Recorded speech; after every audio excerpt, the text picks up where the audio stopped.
The Hollow in the Bog by Zonked Zombie. I moved to Connemara last spring, chasing solitude after a messy divorce. The cottage I rented was a squat, stone-walled thing on the edge of a bog, surrounded by heather and gnarled hawthorn trees. The nearest neighbor was a mile away, and the nearest town was a 20-minute drive. The landlord, an old man with wind-etched skin, warned me to stick to the marked paths across the bog. "It's not just the muck that'll swallow you," he said, his eyes darting to the horizon. I thought he meant the weather. I was wrong. The first few weeks were quiet, save for the wind howling across the peatlands.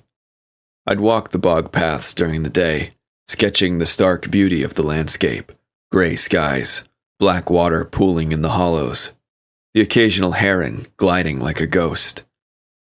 But at night, the cottage felt different. The air grew thick, and the silence wasn't silent at all.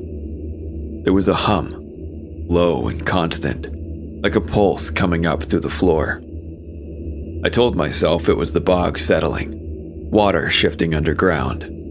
But it wasn't just the sound that unnerved me. It was the feeling, like something was watching from just beyond the lamplight. One night, about a month in, I woke to a noise outside. Not the hum, but a sharp, wet sound, like footsteps slogging through mud. I checked the clock. 3:14 a.m. The cottage was pitch dark, the moon smothered by clouds. I grabbed my flashlight and peered out the window, expecting to see a sheep or maybe a fox. Nothing. Just the bog, stretching out like a black sea. But the sound kept coming. Slow, deliberate, circling the house. Step, squelch, step, squelch. I locked the door, though the flimsy bolt felt useless, and waited until dawn. By morning, there were no tracks, no sign of anything. The bog looked untouched.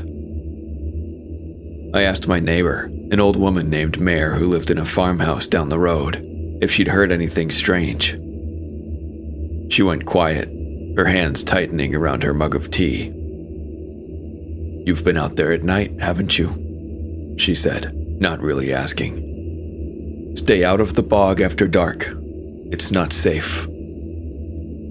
When I pressed her, she muttered something about the hollow folk and changed the subject. I thought it was just local superstition, but her eyes stayed fixed on the floor, like she was afraid to meet mine. The noises got worse after that. The squelching came every night, always around 3 a.m., always circling. I stopped sleeping. My nerves frayed from the constant hum and the sense that something was waiting just outside. One night, I couldn't take it anymore. I grabbed my flashlight, a kitchen knife, and stepped out into the dark.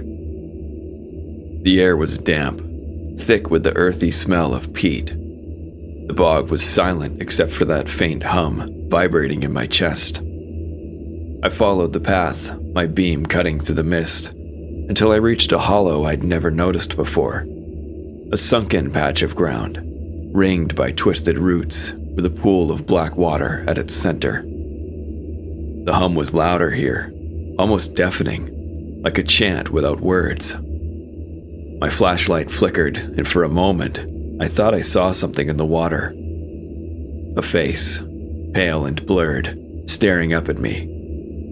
I stumbled back, heart hammering, and that's when I saw the marks. Footprints, fresh and deep, leading from the hollow into the bog. They weren't human. Too long, too narrow, with an extra toe that bent at a wrong angle. I followed them, knife trembling in my hand, until they vanished into a patch of soft peat. The ground there was disturbed, like something had clawed its way up or down. I ran back to the cottage, locked myself in, and didn't leave for 2 days. But the noises followed me inside. The squelching steps were under the floor now, pacing beneath the bedroom. The hum was louder, forming words I couldn't understand, like a language older than the stones. I called Mare, desperate, and she came over, her face grim. She didn't step inside. "You've been to the Hollow, haven't you?" she said. "You've seen it." She told me the story then, her voice low. Decades ago, during the famine, people in these parts did things to survive, things they didn't speak of. Some turned to the bog, offering blood to the old things that lived in its depths, things that weren't gods, but something worse. In return, they got food, shelter, life, but at a cost. The Hollow, she said, was where they made their offerings. "They're still there," she whispered. "They don't forget it yet." I laughed it off, or tried to, but that night I found something in the cottage, scratched into the wooden beam above my bed. Faint but fresh were the words in Irish. "Ta tu ima chwid anish." I don't speak Irish fluently, but it means "you are mine now." I packed my things and left the next morning, driving to Galway City. I'm staying in a hotel now, but the hum hasn't stopped. It's in my head, constant, and last night I heard the squelching steps again, right outside my door. I checked the hall, empty, but when I looked at my shoes by the bed, they were caked in wet peat, like I'd been walking the bog in my sleep. I'm posting this because I don't know what to do. The Gardaí won't take me seriously, and Mare won't answer my calls. I found an old book in the library about Connemara folklore, and it mentions the Hollow folk, things that live in the bog, neither dead nor alive, that claim those who disturb their ground. It says they mark their own with words, like the ones on my beam.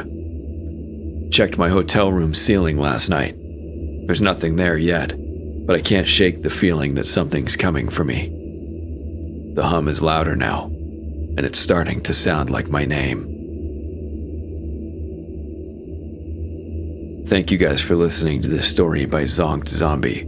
I hope you enjoyed. If you did, please like and subscribe. And if you have a story of your own, please email me at awfultoastreads@gmail.com. But until next time, goodbye.